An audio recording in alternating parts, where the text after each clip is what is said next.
Hello, Guzzin affiliates and associates, and welcome to your Week 8 Fantasy Football Recap. My name is Michael, the Sleek Greek Hadjipanos, and I'm here to present you the good, the bad, and the ugliest of uglies that happened this week. And I'm excited to bring this to you for By-Mageddon edition.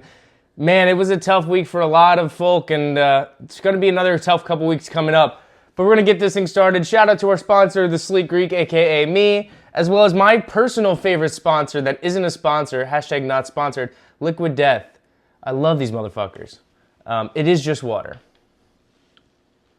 Hello, Guzzin affiliates, and welcome back to your Week 8 recap. We're going to kick things off with the notable NFL moments that happened in Week 8. And I'm going to start off with probably the saddest and work our way back.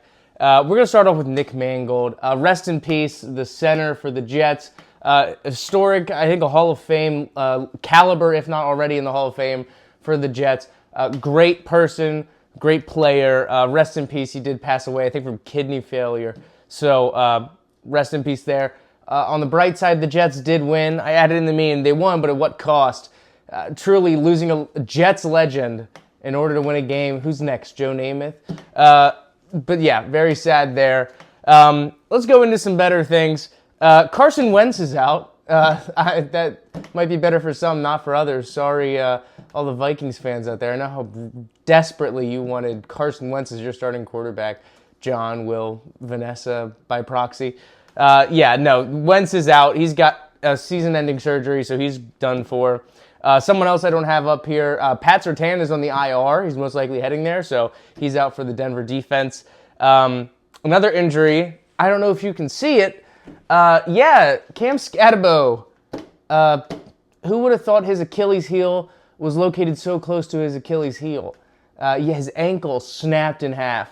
So shout out to the Eagles for making the Giants suck more. But yeah, he's out for the season. So I can finally sleep well at night knowing that Dimitri dropping him doesn't mean anything in the long run. So they think that affects CD's nuts. So we'll see how that affects them for the rest of the season. But Cam Scatterbo is out. Still put up a TD, but whatever. Next, Aaron Rodgers is officially old. Green Bay takes him down.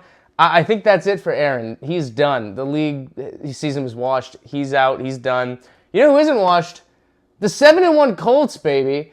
They are killing it this year. Shout out to the whole organization. You know who they're doing it for? They're doing it for Jim Irsay. Rest in peace, Jim Irsay. And it really helps when you have MVP caliber running back Jonathan Taylor trampling everyone in its path. And then you have Daniel Jones having an MVP season and leading the Colts to most likely a playoff spot, if not the number one seed, and we'll see how far they go. But it's been a great year to be a Colts fan. Got my Marvin Harrison jersey on.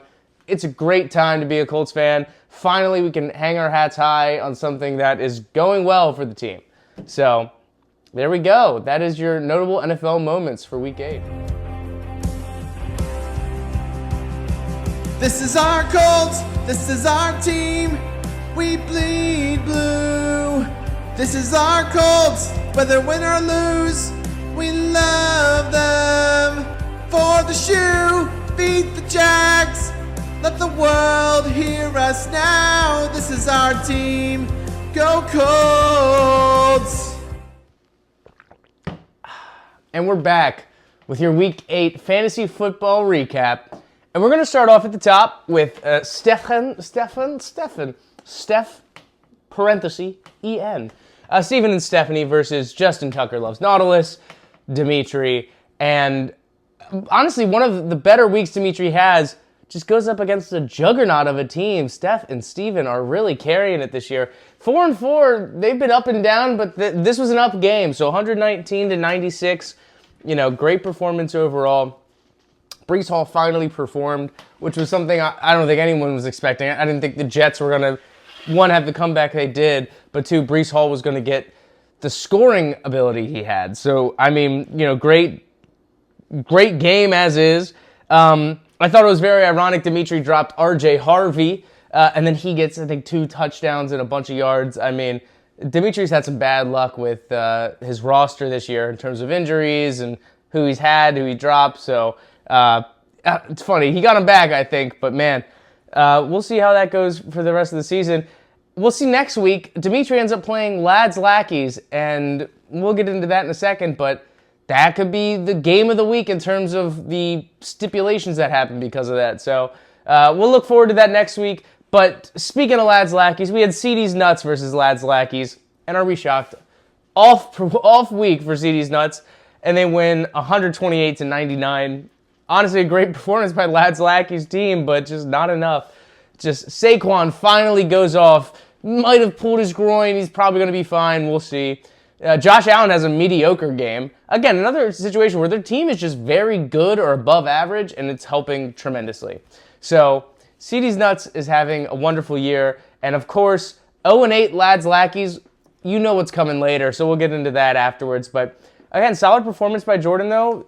Just his team is garbage. I think he, beat his anticipated points, but still 99 isn't going to do it for most of the games in this league. And as you'll see, the winning teams didn't have anything less than 100. So into that, we'll go into the next game. Kirk Guzzins, a.k.a. John, versus the Deacon Johns, Doria. Don't get them confused. Two different entities.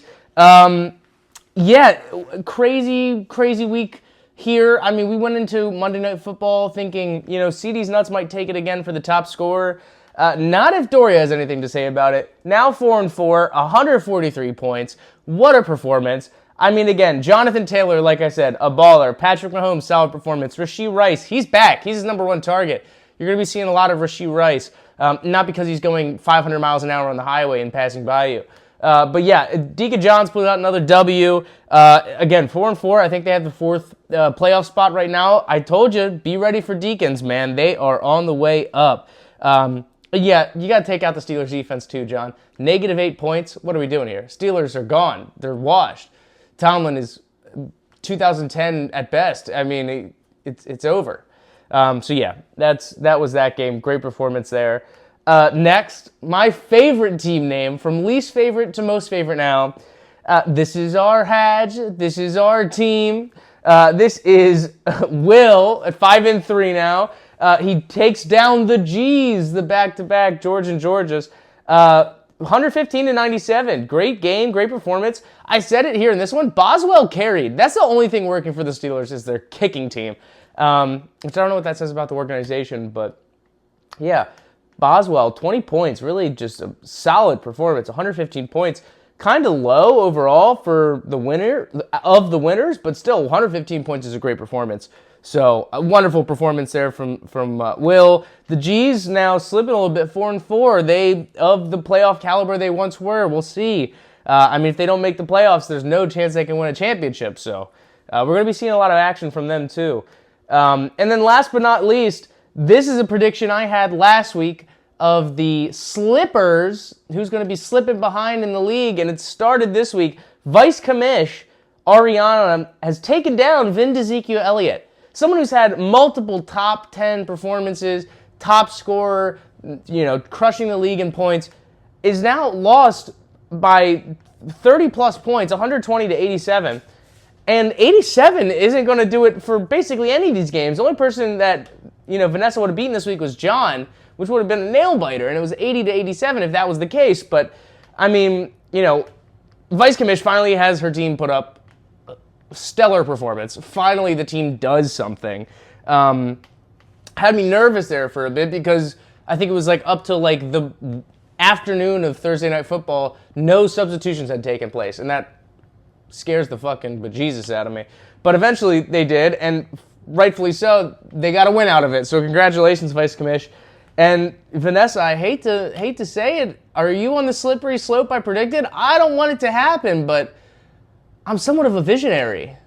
I am a visionary. I am a revolutionary. I am Seth.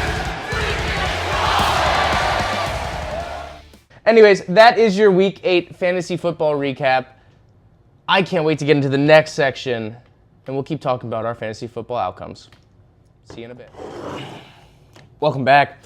We are getting into your notable waiver wire pickups for Week 8. And Week 8, we had some notable ones, that being Cam Scatterbo getting injured, immediately filling his spot as Tyrone Tracy. And on the waivers, Tyrone Tracy was taken, I believe, by the G's. So we're going to start with the shoulda, woulda, coulda section as running backs were taken. I mentioned earlier, RJ Harvey taken back by Dimitri. Luckily snagged him back off the waiver wire. I genuinely think he's got a good future with this organization. I do think Sean Payton is a big fan of him. So I think glad you saved him and got him back. But Tyrone Tracy, while Cam Scatterbo's out, that's probably the number one guy. So another guy that should have been taken, saved as a stash at number 2 for a while, but now is out on the market and now is gone. So those are the shoulda, woulda, couldas for Week 8. But let's get into who's still out there. If you need a tight end, Harold Fannin Jr., he's right behind David Njoku for the Browns, and they've been targeting their tight ends pretty frequently, even in the red zone too, so it's not a bad look if you need a tight end. It's a pretty solid option out there. Next, wide receiver, Kayshon Boutte. He's back on this list, and probably just because I really like his name. But you got Drake May slinging the rock like prime Brady. Are the Patriots back, man? I mean, if so, you got your Randy Moss right here. Kayshon Boutte, man. Pick him up if you haven't already. And last but not least, talking about white quarterbacks, Brock Purdy. If you do need a quarterback still, I think Mariota was picked up by Vice Commish. And if Jaden Daniels is out, Mariota's kind of garbage still. Brock Purdy's coming back. So if you need one, he's out there. Hell, if you need a backup, someone not listed, Tua Tagovailoa, or as you guys know him, Tua Turnbullova, is still out there. And Miami's bouncing back? Who knows? I don't know what's happening anymore in the NFL. It's crazy. But here are the available Week 8 waiver wire pickups and the shoulda, woulda, couldas. Keep in mind, if they get dropped again, they should immediately go to the available section. Now, on to our top scorer. Welcome back, Guzzin Affiliates and Associates, to your Week 8 recap. And we're going to kick things off in this section with the best team of Week 8. And I mentioned it before, but I'm happy to say it again. The Deacon Johns Monday Night Miracle, pull it off, get the $5 cap at the end. And what a weekend for a wonderful performance. Doria is truly on the rise. I think on a 2-win streak, but 4-4, sneaking in that 4th playoff spot. Be ready for Doria. She's sneaking up, and she's going to start taking a lot of your playoff spots and really solidify herself as a top contender for this championship. And when I asked Doria, the Deacon Johns, for a quote for TSG Outlet News, I didn't get a quote. I got a meme, a freshly made meme. And it touched my heart a little bit. I'm happy to see memes. Please send me memes. I'm happy to insert them. So we'll kick this off with the meme that she sent in. If I had a nickel for every time I got the highest score in fantasy, I'd have 2 nickels. Which isn't a lot, but it's weird that it happened twice. And Doria, don't be shocked it happened twice. It's going to happen more. I bet on it, and I'm putting actual money on that. I have a deal with Dini Bellios for all the money in the world. Nah, I'm kidding. But anyways, great week for Doria. 143 points. Stellar performance. Again, on the backs of JT and a lot of solid performers on the team. Mahomes is relevant in fantasy again, and Doria picked the right year to pick him up on the waivers. I mean, draft him, I guess. Not even waivers. Used to be dropped on waivers. Now he's not. So congrats to Doria. What a wonderful year. 4-4. Like I said many times, it doesn't show the true passion that team has. And I promise you, they will be in the playoffs fighting for that number 1 spot. So again, congratulations, Doria, and we're going to get into your next segment. Guzzin Affiliates and Associates, welcome back to your Week 8 recap, and we're going to get into my favorite segment every week. We are back on L Watch, and honestly, at this point, it should be known who it is. It's Jordan. 8 losses in a row, something unprecedented. Rated 10 in the fantasy drafting ranks going into the season, still in 10th place, something unheard of. So my prediction is whoever loses to Jordan first gets the cheese touch. I think that is how we need to consider it. And I'm actually very scared for this upcoming week because I fear that my favorite segment, L Watch, might disappear. I'm really counting on you, Dimitri, to step it up this week. I need you to beat him. I want to keep this thing riding on. And I want Jordan to see L Watch every week because I like having a segment dedicated just to him. It's sweet. It's endearing, really. And no, it has nothing to do with me making fun of him being 0-8 in fantasy football. It's hilarious. I mean, it's endearing, like I said. Anyways, L Watch, we are back on it. The train is still rolling. 0-8. I'm excited to see what happens next week, and hopefully we get to bring it back. So again, counting on you, Dimitri. No pressure. Just the cheese touch. You know, nothing you haven't touched before. And last but not least, in your TSG News segment, the second favorite segment among all Guzzin Affiliates and Associates viewers and members, I get to bring you the recap of my week, what's going to happen, what's going on, what's new with me. And in this week, I have just two simple things. One, I hope everyone's ready for Halloween weekend, October 31st, Friday, Saturday, whatever you're doing. I hope you have a wonderful time. Very excited for that. This is not my costume, but I could see myself doing it. It's very Greek of us to be having sex with sheep-like, goat-like animals. But no, that's not my costume this year. I will be going as Maxwell Sheffield from The Nanny, if you guys know who that is. As I am already starting to gray in my facial hair and my everything, and might as well go gray everywhere else. So that is something I'm looking forward to is Halloween weekend. And the next is this is a real photo of me. Progression. I'm just kidding. But truly, from January 1st to, I guess, now, I haven't fully done the final weigh-in, but from 2 days ago I did. I started the year off in 2025, January 1st, at 221 pounds, and I'm proud to say I'm down to 181 pounds, so I dropped 40 pounds this year, and my second cut of the year is coming to an end on October 31st, so I finish Halloween with my 75 days of strict no eating, not no eating, I need to eating less, no drinking is what I meant to say, and some other stuff along the way. So the cut's going great, losing weight, feeling strong, but yeah, this is obviously not me, but clearly it's just one person though.